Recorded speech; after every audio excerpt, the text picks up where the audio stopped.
सब्ज, अंगूर का रंग सब्ज है, मटर का रंग सब्ज है, पत्ते का रंग सब्ज है।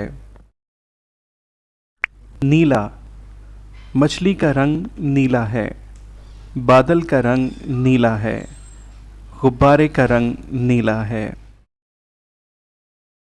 जामनी, बैंगन का रंग जामनी है, छतरी का रंग जामनी है, टोपी का रंग जामनी है।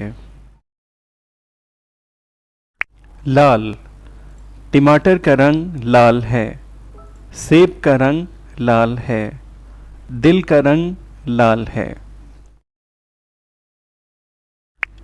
गुलाबी, आइसक्रीम का रंग गुलाबी है, लिबास का रंग गुलाबी है, फूल का रंग गुलाबी है।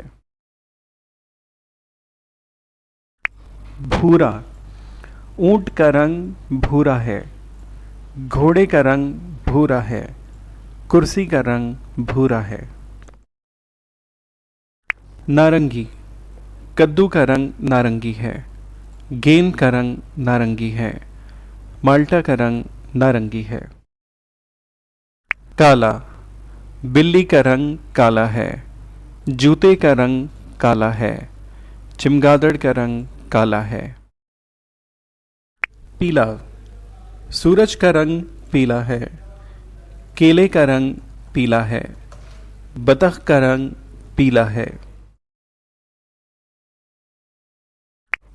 सफ़ेद, स्नोमैन का रंग सफ़ेद है, कबूतर का रंग सफ़ेद है, तिकोन का रंग सफ़ेद है।